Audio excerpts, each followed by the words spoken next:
Thanks, Steph. Can you all see that? Yep. Awesome. So we were kind of left off December last year was we were working through collecting some of our technical investigations. So we've got groundwater monitoring data to date.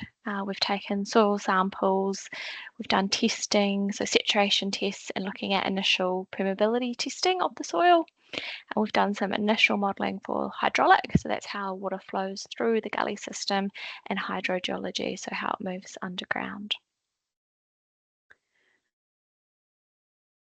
So what we found in terms of soil type in the gully, that we have layers of volcanic ash deposits, and that's made up of sandy clays to fine sands.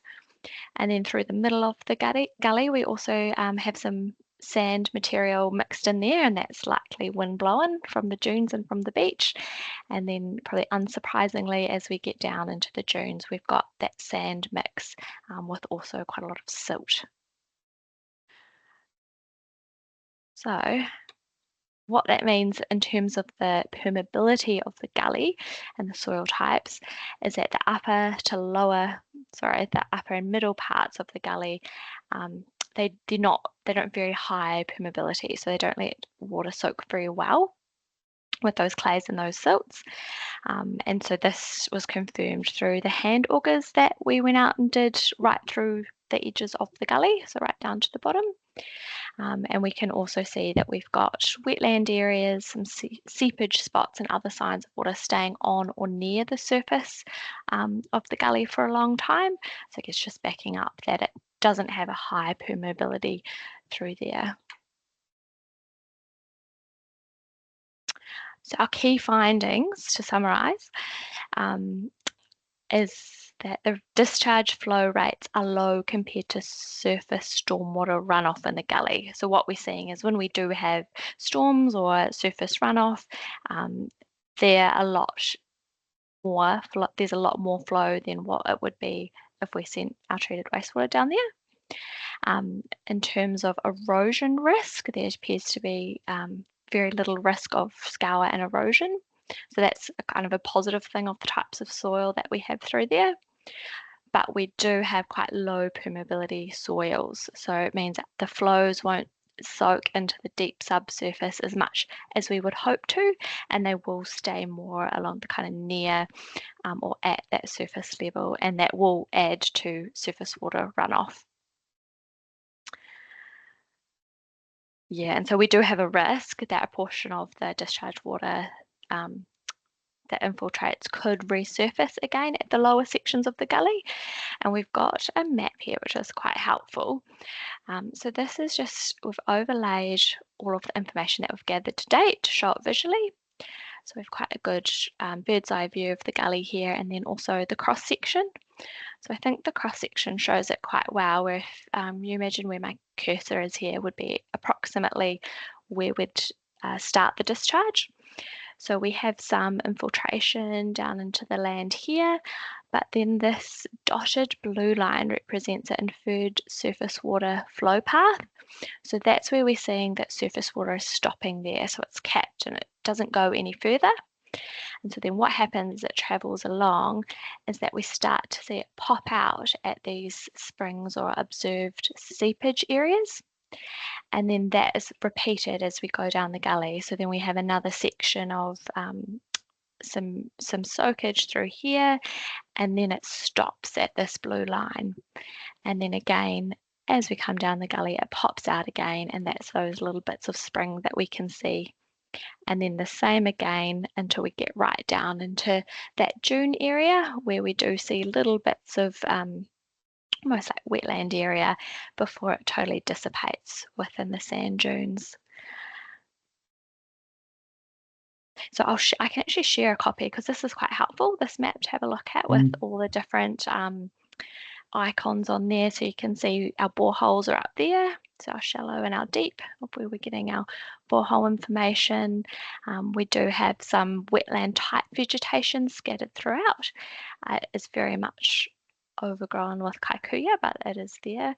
And then we've also got where we did the hand augers to get our soil information. We can also see that there is already some existing kind of scour through the bottom here as we get into the dune area. So that's already naturally occurring and what happens in those stormwater runoff events. So quite positive that we're not expecting those to worsen. So our next steps are that there is a risk that because we don't have that high permeability that we were possibly hoping for, will we end up with some type of flow going along the beach, especially when we add that in with any kind of weather event. So to better understand how flows might impact the sand dunes, we are doing some further testing specifically down in that dune area. So we're going to do some more hand augers, some more testing of the silty sand, kind of permeability and infiltration rates. So we can just understand what's going on at the end a little bit more than what we've got at the moment.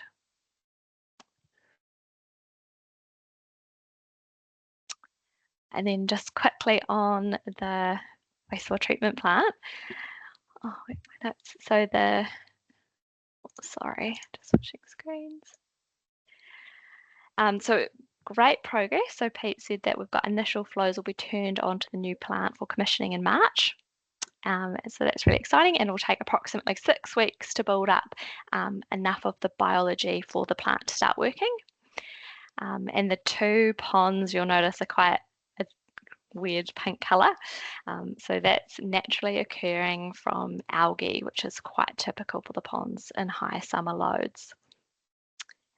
We've also just recently got approval to do additional membranes within the plant, so it'll be at full capacity.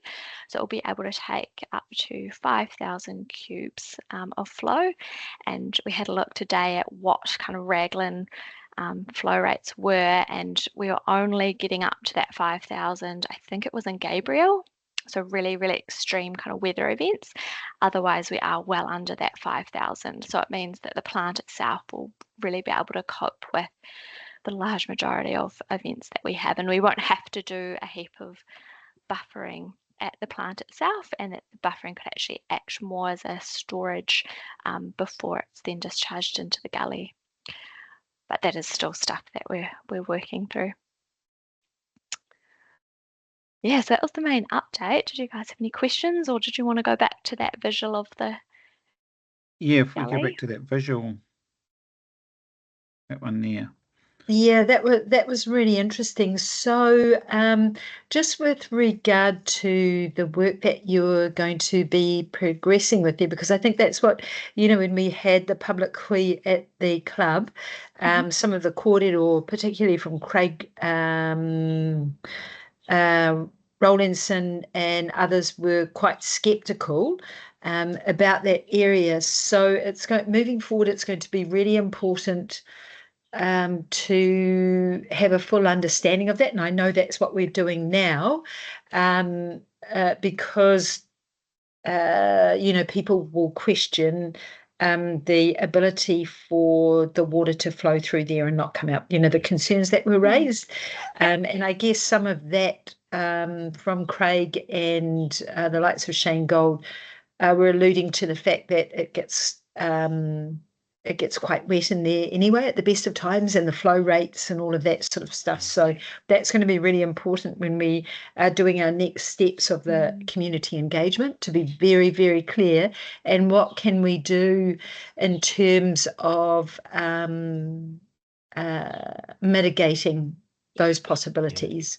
Yeah. One of the things which wasn't mentioned is that, or I think Steph didn't dwell on it, was we've been doing some flood modelling, so we can sort of understand the proportion of what our flows are to what is naturally occurring there. And our first cut of it was with quite a large event, because what we're finding is that in those large events, and you can see the evidence when you go down to the dunes, we do get enough flow to bust through the dunes already. You can sort of see that flow paths. So we're trying to understand, when those sort of flows build up and happen, and what proportion and what we're sort of adding to it, Lisa. That's sort of part of our thinking.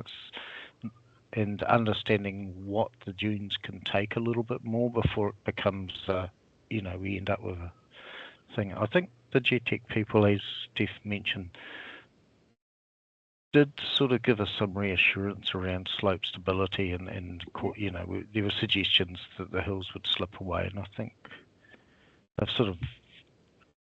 we've ticked that box off, haven't we, Steph? Yeah, they're quite confident that even in a 1 or 100 year event, that the additional flows would have no further effect than what would occur naturally. Okay. John's just asked a question in the chat there about is there any reason why we have or cannot look at other gullies on the reserve? That has been suggested. At the moment, we'd prefer to try and keep it in one area. That's sort of, and if we can make that work, I think that's our first preference. Yes. So this testing. But there is, as Steph mentioned, we do have a high hydraulic capacity through the plant during wet weather. So some of the thinking too is around how we can moderate the flows we're discharging and store using the existing ponds, the treated permeate. Yeah. So there's that too, is that can we hold back flows if things are, that situation. Yeah. So this information here on the screen and the testing that's been done is not in a way that we've got a problem here. It's just that we need to work through some bit more testing and that. Is that right? Yeah, and we want to understand once we hit that dune area, because it is quite a large, wide area, how it will behave at that end. Because basically what they're finding is there will be some surface flow at times when the soil is fully saturated. It happens now; it pops out in different places because of those iron pan layers there. So that's there. Yeah. So we knew we were going to a place which didn't have high permeability, but it isn't all good news. But it isn't a showstopper. It's our view at this time. Yeah. Right.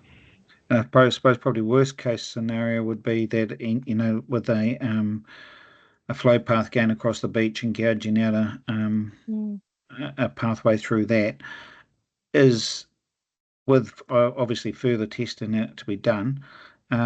Is there like an engineering solution around that? The other thing we have sort of said is that we do want to retain the current outfall and I think the period of that to be reviewed is 5 years in our proposed application, Steph. Yeah. So that we do have that option too. If the scale, we've always said there is an element of suck and see in this. Yeah. And that could be a backup, and then there's like further options, as John was suggesting, of a further valley maybe, and there is another one further along which has sort of been planted. Yeah. All right. Chris. Can you hear me? Yeah. Can you hear me? Yeah, can hear you now. Yep. Yeah. Okay. I know earlier we were looking at some alternative engineering things about, is there anything midway down the gully where we can actually kind of, have a kind of well-like deep hole that actually takes the water down below the sand level and into the lower part of the groundwater? Is there any kind of engineering solution that could be possible there, or is that a non-starter?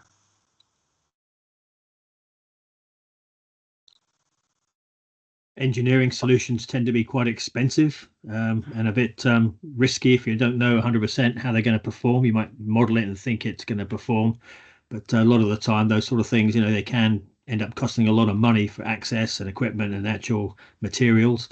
But it's an option. It looks to me like it's like you've got maybe 3 or 4 options to help things out. You either accept that you're going to have the occasional overland flow path on the beach. You either restrict what gets into the top of it by using your ponds at the plant to sort of balance out excess flows. You've got the existing outfall for times of very high flows if you need to get rid of some volume, or you've got some engineering, like say retention dams, deep holes, soakage pits, or some sort of engineering solution halfway down. But the cheapest and probably the easiest option would be to make a much better use of your existing ponds. You've got lined ponds up there with quite a decent volume. You were thinking of using them anyway as a sort of balance overflow pond for inflows, but maybe a couple of those for outflows too, where, if it's looking wet down there and you've got a lot of stuff to get rid of, just hang on to it until such times as it dries out a bit and you can put flows successfully down through the gully. Yeah. It sort of matches our thinking Yeah. of that.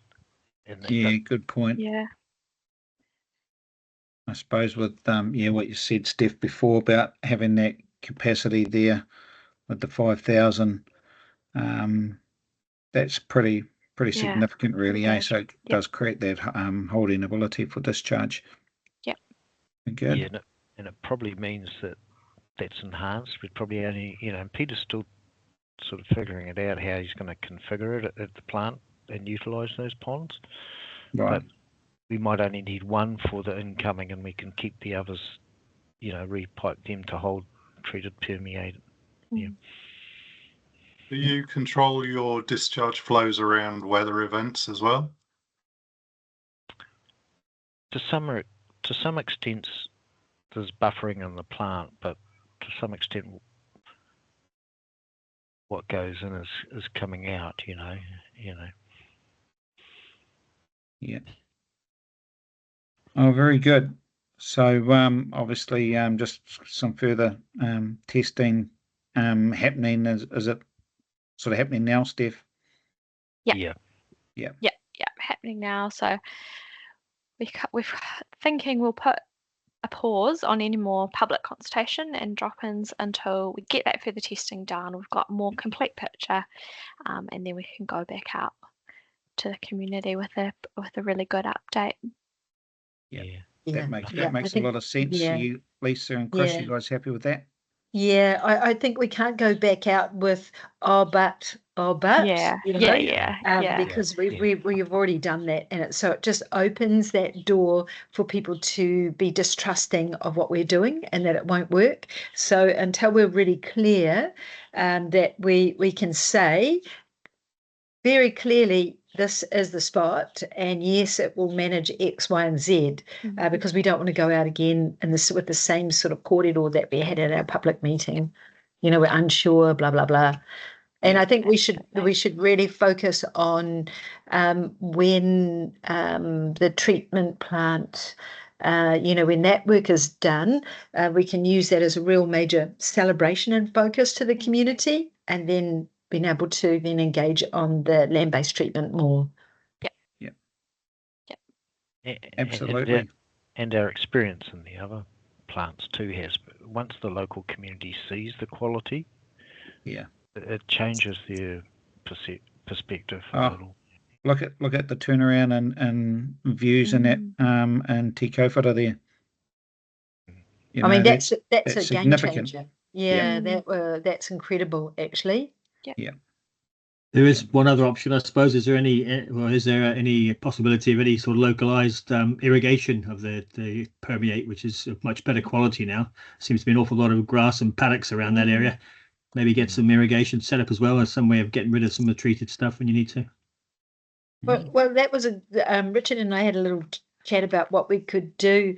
I mean, the risk, because I live out at Wainamu, out at the harbour mouth, and there was a time where we had the fire that was up in the pine trees, and then it went down into the pampas, which was a good thing because it's a pesky pest in a way. But the access for the fire service to access water was something that was challenging. So maybe there's something that we can creatively think about how, in terms of mitigation for those types of activities, it might be quite good to have a creative view on how that could be hooked up in terms of dry times like now, and imagine if there was another fire near Karioi, if we were able to hook up to that water, the treated water, for the services to use that in times of high need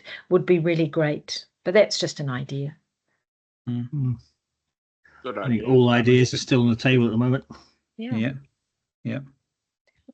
Oh, very good. Oh, pretty good update. Good to see that we're progressing along nicely, and when something pops up, we're dealing with it or looking into it further. So I think we just keep continuing along this until we get it all fully nutted out and on to the next stage after that. So, as Lisa mentioned before, with the commissioning bits and pieces of the plant, or when that's up and operating, we've got to really celebrate that. Big time, really big time. It's not just good for Raglan or our district. It's a good thing for New Zealand, as the tea kōwhara plant showed. So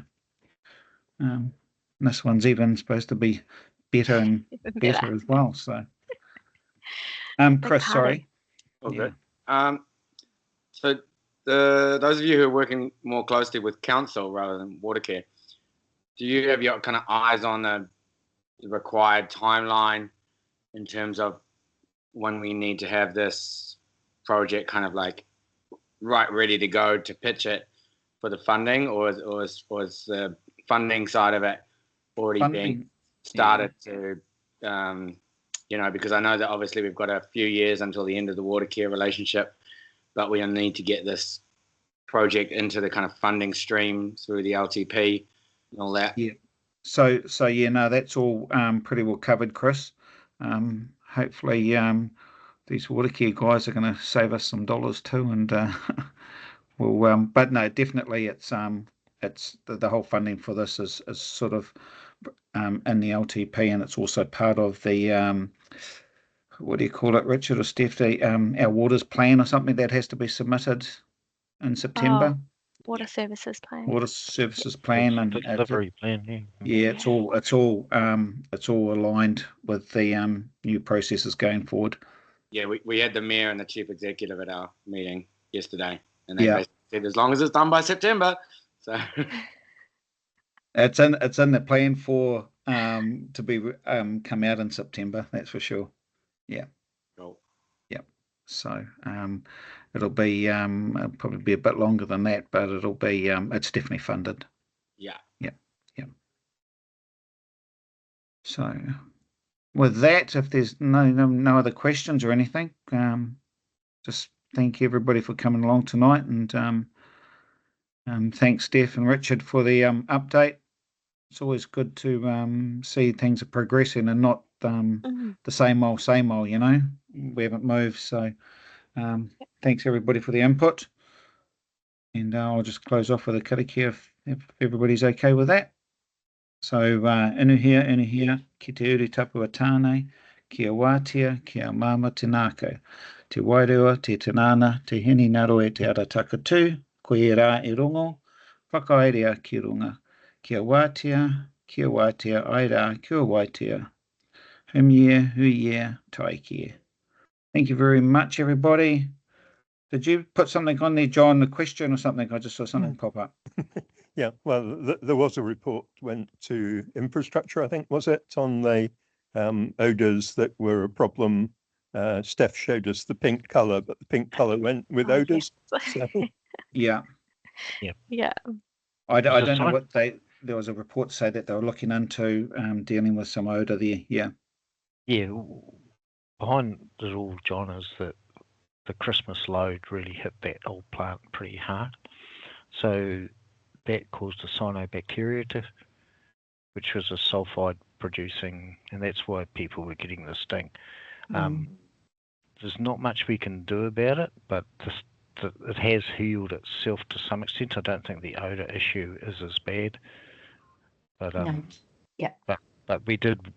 There is a little report. I don't know whether it was circulated through council, James, at all or not? Yeah, there was an extensive report on the last infrastructure committee agenda.